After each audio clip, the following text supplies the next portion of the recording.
नानक सो अंगद गुरुदेवना, सो अमरदास हर सेवना, सो रामदास सो अर्जना, सो हर गोविंद हरि परसना, सो करता हरि राय दातारणं, सो हर किशन गम पारणं, सो तेग बहादुर सत स्वरूपना, सो गुरु गोविंद सिंह हर का रूपना।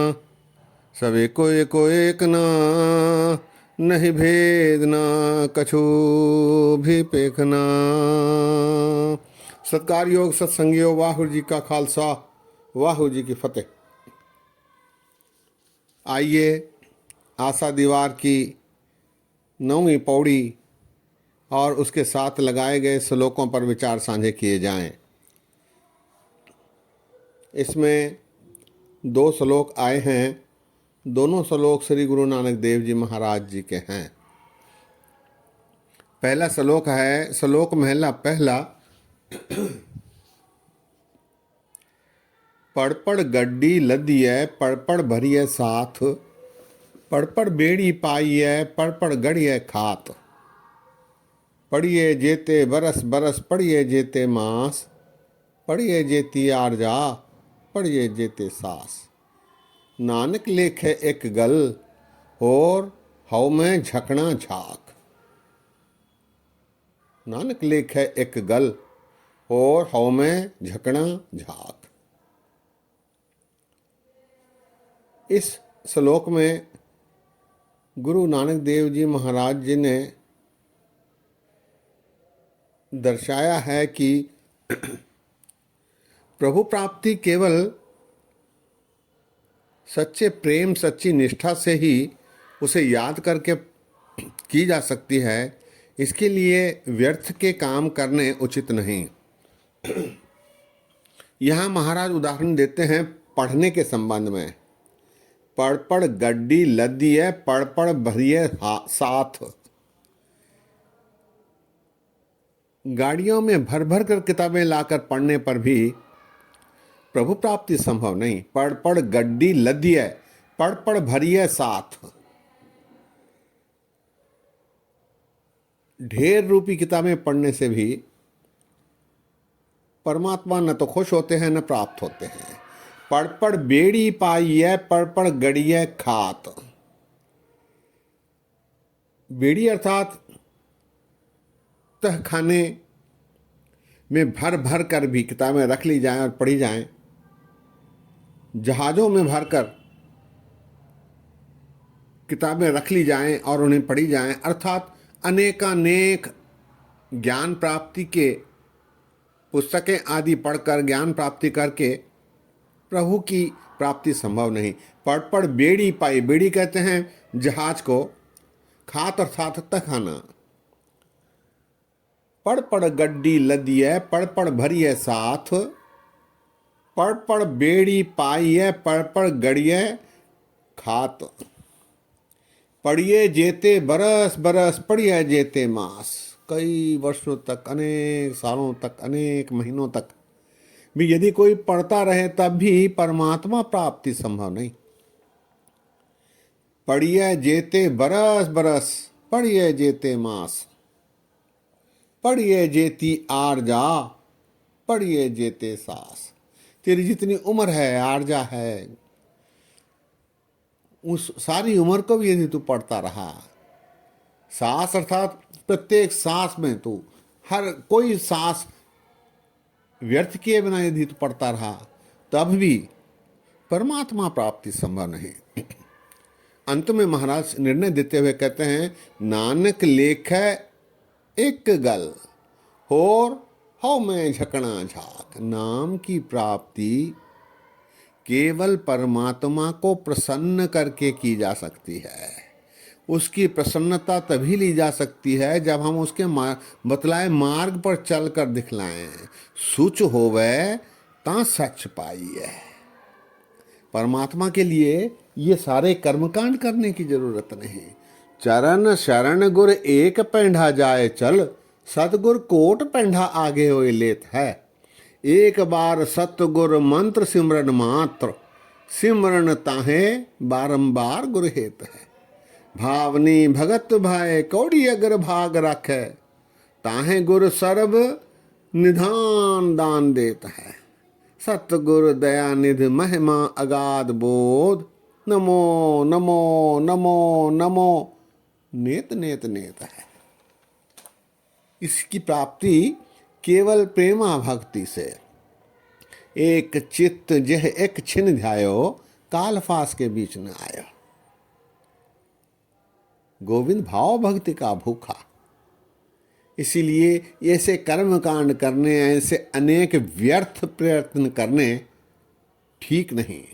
श्लोक एक बार फिर।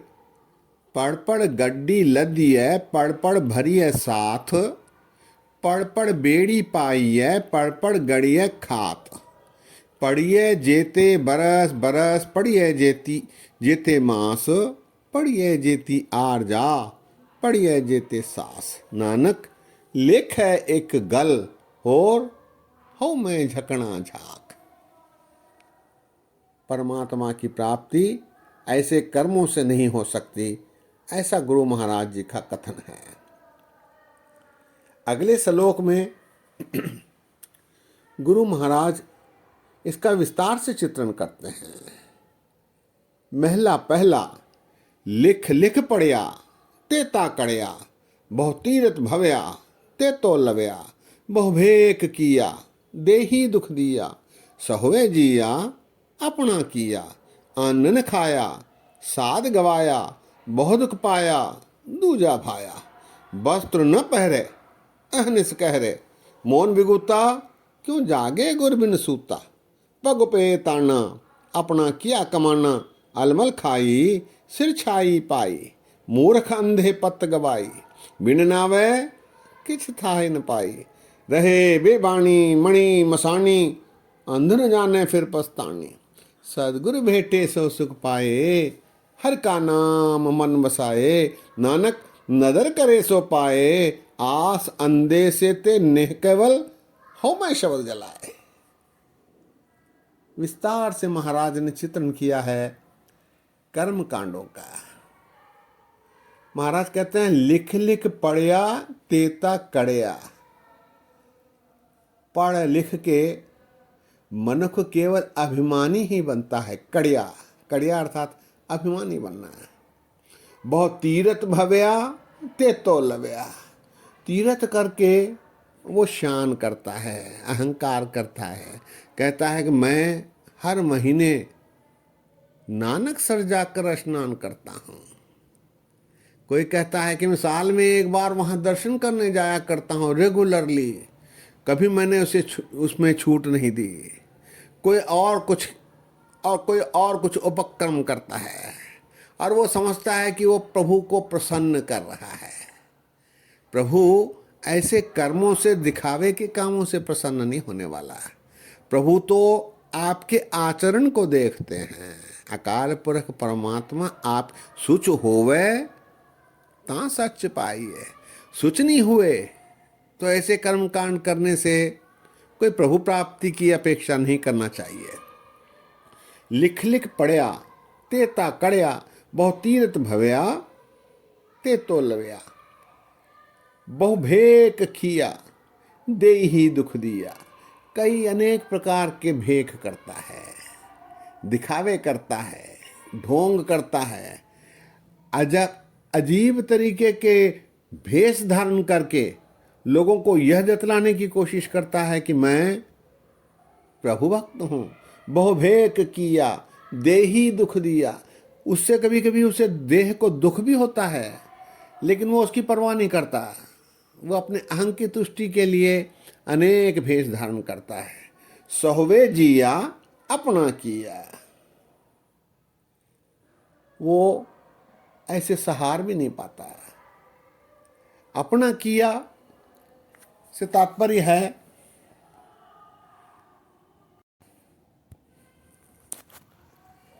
अपने करने के कारण वो अनेक प्रकार के दुख को भी सहारता है। अन्न न खाया साध गवाया, बहु दुख पाया दूजा भाया। कोई भूखा रहकर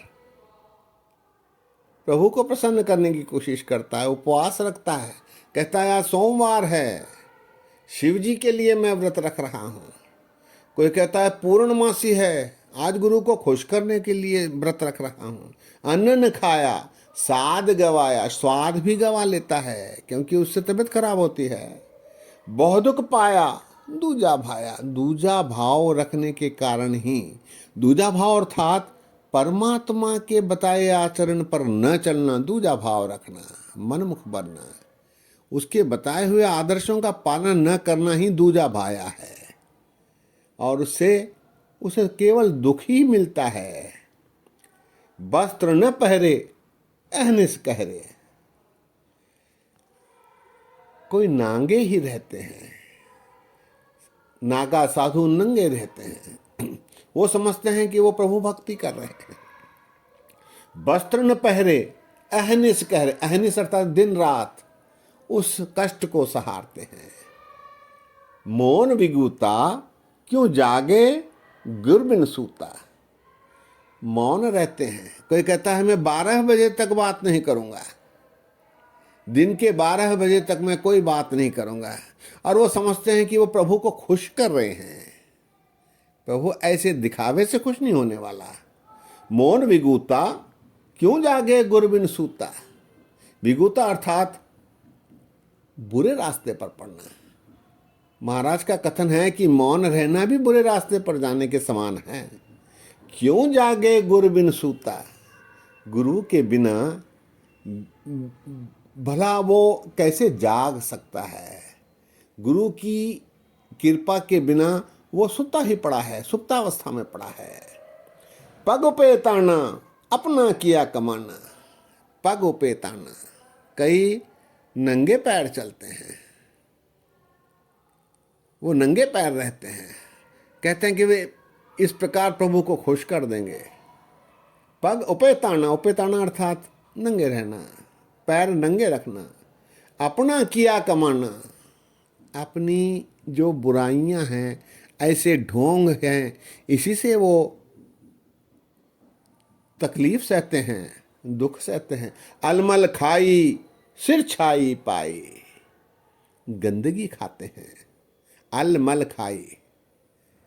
कुछ साधु ऐसे होते हैं जो जले हुए मांस को खा लेते हैं, मिट्टी खा लेते हैं, घास खा लेते हैं, अनेक प्रकार के दिखावे करते हैं। अलमल खाई सिर छाई पाई, कई अपने सिर के ऊपर खाक डाल लेते हैं, राख डाल लेते हैं, राख से शरीर को मल लेते हैं, और वो समझते हैं कि वो प्रभु को खुश कर देंगे।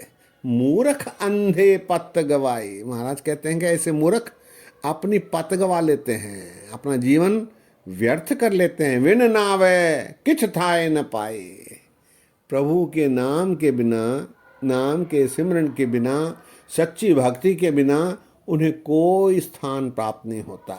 रहे बेबाणी मड़ी मसानी, अंध न जाने फिर पछतानी। रहे बेबाणी, कई जोगी जंगलों में जाकर समाधि लगाते हैं, कई मड़ी मसान घाट पर जाकर पूजा अर्चना करते हैं, और वो समझते हैं कि वो प्रभु को खुश कर रहे हैं। रहे बेबाणी मड़ी मसानी, अंध न जाने फिर पछतानी। ये अंधे, तुझे इससे कुछ प्राप्ति नहीं होगी, केवल पछतावा होगा। आगे महाराज कहते हैं सतगुर भेटे सो सुख पाए, हरि का नाम मन वसाए। सतगुरु भेटे, प्रभु प्राप्ति जिसे होती है वही सुखों की प्राप्ति कर पाता है, और हरि का नाम जो मन में बसा लेता है, सच्चे मन में, तभी उसे प्रभु की प्राप्ति होती है। नानक नदर करे सो पाए, प्रभु जिस पर नदर करते हैं उसी को प्रभु प्राप्ति संभव है। जिस पर प्रभु अपनी कृपा दृष्टि डालते हैं, फिर वो प्रभु से प्रभु की खुशियां प्राप्त कर लेता है। महाराज कहते हैं आस अंदेशे ते नेह केवल हौ में शब्द जलाए, उसके हौ में उसका हौमे सड़ जाता है, जल जाता है, यदि उसे प्रभु की कृपा प्राप्ति होती है। सत्संगियों, श्लोक एक बार फिर। लिख लिख पढ़या ते ता कड़या, बहु तीरथ भवया ते तो लवया, बहु भेक किया देही दुख दिया, सहोवे जिया अपना किया। अन्न न खाया साध गवाया, बहु दुख पाया दूजा भाया, वस्त्र न पहरे अहनिस कहरे, मोन विगुता क्यों जागे गुरबिन सूता, पग पे ताना अपना किया कमाना, अलमल खाई सिर छाई पाई, मूर्ख अंधे पत गवाई, विण नावै किछ थाय न पाई, रहे बेबानी मड़ी मसानी, अंध न जाने फिर पछतानी, सदगुर भेटे सो सुख पाए, हर का नाम मन वसाए, नानक नदर करे सो पाए, आस अंधे से तेने केवल हऊ मैं शब्द जलाए। सत्संगियों, विस्तार से महाराज ने ये जो कर्म कांड कर रहे, उस जमाने में, उस काल में जो कर्म कांड किए जाते रहे, उनका विस्तार से चित्रण किया है। इसके बाद आई पौड़ी में महाराज गुरु नानक देव जी फरमाते हैं, पौड़ी भगत तेरे मन भाव दे, दर सोहन कीरत गाव दे, नानक कर्मा बाहरे, दर ढोहन लहनी धाव दे, एक मूल न बूझन आप न, अनहोदा आप गणाए दे, हौ ढाढ़ी का नीच जात, और उत्तम जात सदाएंदे, तिन मंगा जे तुझे धियाएंदे। महाराज कहते हैं, भगत तेरे मन भाव दे, दर सोहन कीर्त गाव दे। तेरे दर पर तेरे सोहले गाने वाले सच्चे मन से जो भगत होते हैं, वो तुझे प्यारे लगते हैं। भगत तेरे मन भाव दे, दर सोहन कीरत गाँव दे।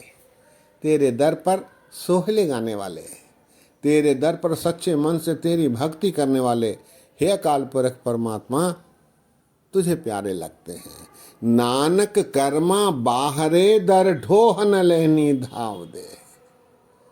जो अपने कर्मों के कारण तेरे से दूर रहते हैं, तेरी सिफत नहीं करते, तेरे बताए मार्ग पर नहीं चलते, वो तेरा आसरा प्राप्त नहीं कर सकते। नानक कर्मा बाहरे, दर ढोहन लहनी धाव दे।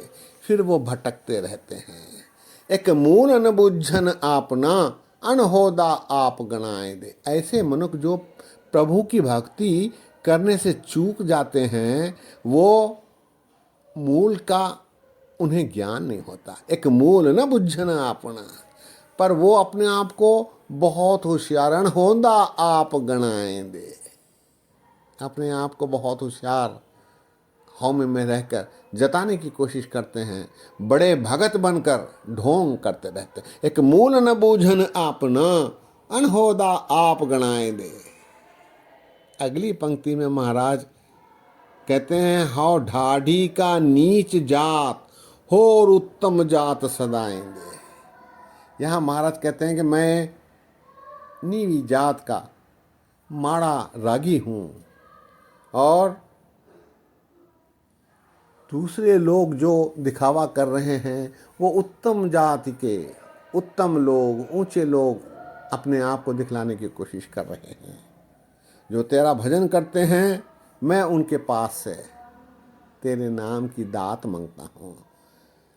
हाँ, ढाढ़ी का नीच जात, और उत्तम जात सदाएं दे। दूसरे अपने आप को उत्तम जाति का सदा रहे हैं, मैं तो तेरे दर का ढाढ़ी हूँ, नीच हूँ। तिन मंगा जे तुझे ध्यान दे। मैं नाम की मांग उनसे कर रहा हूँ जो तेरे भगत हैं। भक्तों के आगे मेरी बेनती है कि मुझे भी सहायता करें प्रभु का नाम, ताकि मुझे बख्शीश हो। पौड़ी एक बार फिर। भगत तेरे मन भाव दे, दर सोहन कीरत गाँव दे। नानक कर्मा बाहरे दर ढोह न लहनी धाम दे। एक मूल न बुझन आपना अणहोदा आप गणाए दे। ढाढ़ी का नीच जात होर उत्तम जात सदाएंदे। तिन मंगा जे तुझे ध्याएंदे। जो तुझे ध्याते हैं, तेरा ध्यान कर रहे हैं, मैं उनके आगे ही मांगता हूँ कि हे भक्तों, मुझे भी प्रभु के नाम की प्राप्ति में सहायता करो। सत्संगियों, गुरु नानक देव जी महाराज जी के आशा दीवार में सामाजिक बुराइयों का विस्तार से चित्रण किया गया है। ऐसा करते समय महाराज ने उन्हीं क्रियाकलापों का विश्लेषण किया है जो उस समय प्रचलित थे। भले ही वे आज सटीक नहीं हैं, लेकिन जो प्रचलित प्रथाएं थीं उनका ही निषेध महाराज ने उस समय किया। सत्संगियों, आज ही विश्राम है। बोलते समय गलतियां हुई हैं, दास को अनजान जान कर क्षमा बख्शो। इतने वचन परवान करो। फतेह गजाओ। वाह गुरु जी का खालसा, वाह गुरु जी की फतेह।